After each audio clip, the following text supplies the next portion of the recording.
Hello everyone, welcome to the channel. Today we are going to discuss memory based questions of the pathology that were asked in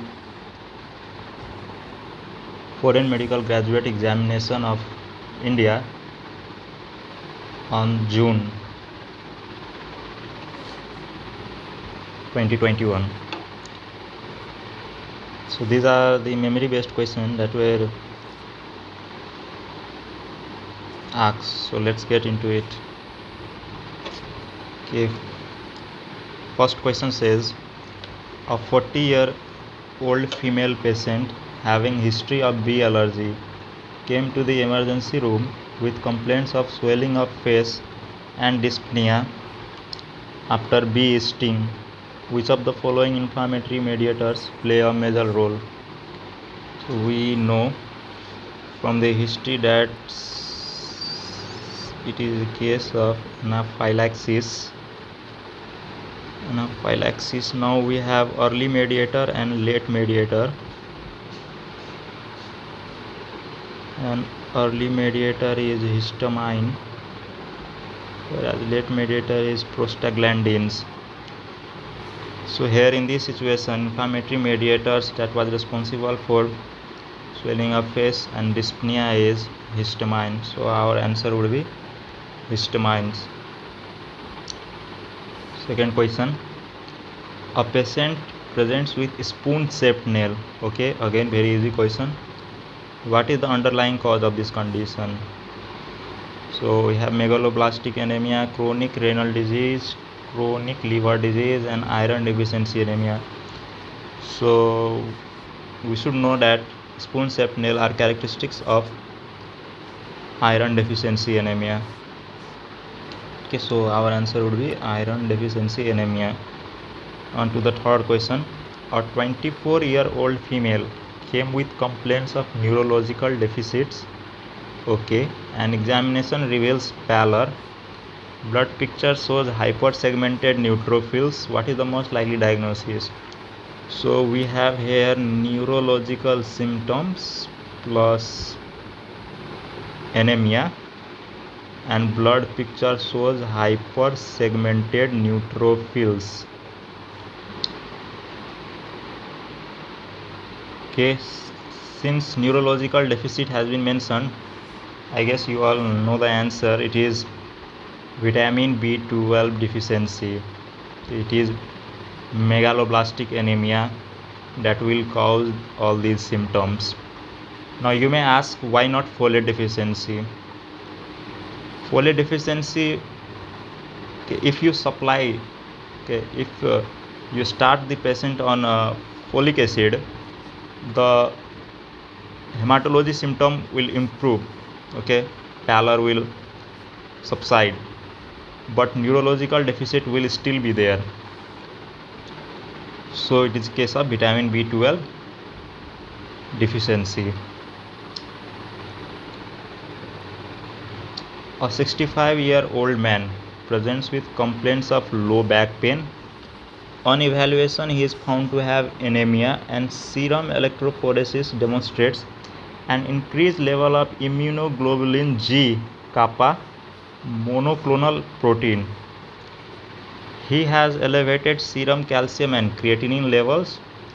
The X-ray of skull shows multiple punched out lesions. What is the most likely diagnosis? An elderly man with low back pain. Okay, anemia, and serum electrophoresis shows increased level of immunoglobulin G kappa monoclonal protein, and the X-ray of skull shows multiple punched out lesions. I think many of you have guessed multiple myeloma is the answer, because it is the tumor of bone marrow in which there is proliferation of plasma cell, which gives rise to these monoclonal antibodies, and it also affects spine, skull, ribs. So it explains why he is having back pain and the X-ray of a skull showing multiple punched out lesions. So answer is multiple myeloma. On to the next question. A 15-year-old male presented with progressive intra-abdominal mass and peripheral lymphadenopathy.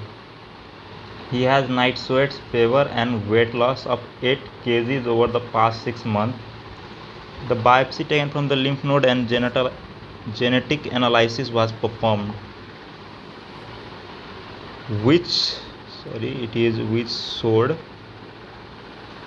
the presence of translocation between 8 and 14 chromosome. What is the diagnosis of this child? So all these features are suggestive of carcinoma, but all 4 options we have are carcinomas. So how to go for the correct option? So this is something that we must learn, or you must remember, that translocation between 9 and 22 chromosome is chronic myeloid leukemia. It is also called Philadelphia chromosomes.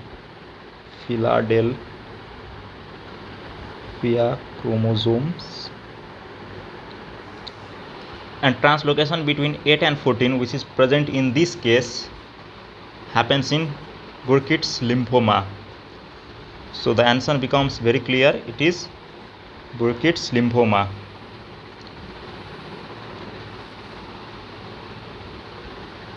Let's get into our next question.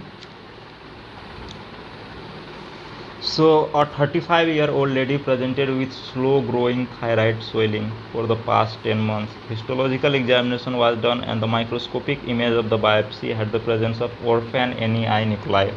What is the diagnosis? So from the question it is clear that the pathology of the thyroid disease, and histological examination shows presence of orphan NEI nuclei. Now this orphan NEI nucleus is something that is very important for diagnosis of papillary carcinoma. So papillary carcinoma, it is characteristic of papillary carcinoma that it must have orphan NEI nucleus. So the answer again becomes very clear. It is papillary carcinoma of the thyroid. Supravital staining is used for, this is again a very simple question, that supravital stain is used for what? So reticulocytes are stained with supravital staining. A small or medium sized sterile vegetation found in either or both side heart valve, commonly associated with SLE patients, is characteristic of which of the following disease? See, remember one thing, that SLE, small or medium sized sterile vegetations, so it cannot be infective endocarditis. And you can just use the mnemonic, or you can just remember with a logic like SLE patients have, just rearrange the spelling and we have LSE, that is Linman-Sass endocarditis. So our answer would be option D. Again very interesting question. A patient presents with headache and black nasal discharge post-COVID infection. I guess we all know this. What is the condition suffering from? So it's been a highlight of the country. It is mucormycosis. A person with hepatic jaundice, deranged liver function test and presence of clinical finding as shown in figure. So hepatic jaundice and deranged liver function are vague thing, but due to this clinical finding as shown in figure, this is called Kaiser-Fleischer ring. Kaiser-Fleischer ring, which is present in Wilson disease. So Wilson disease is a metabolic disorder which presents with hepatic jaundice, deranged liver function test, and this ring in the outer cornea. So the answer becomes Wilson disease. Let's move on to our next question. A male teenager presented with gynecomastia. On examination, he has average cognition and absence of secondary male characteristics as deep voice, beard, and male distribution of pubic hair. His genetic analysis was performed and he had the presence of a Barr body. What is the likely diagnosis? So what is a Barr body? So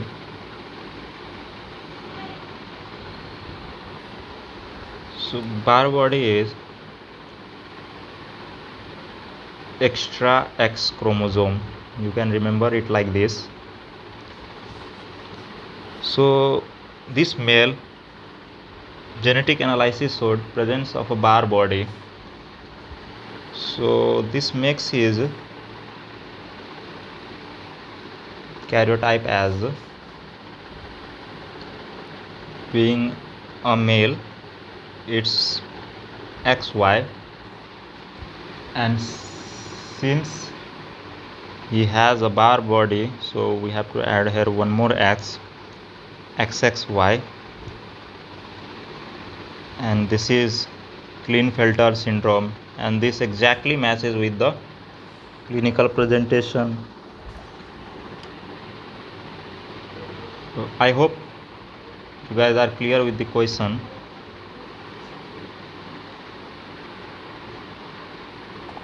And if you are new to this channel, please subscribe so that we can bring like this series again and again. Thank you.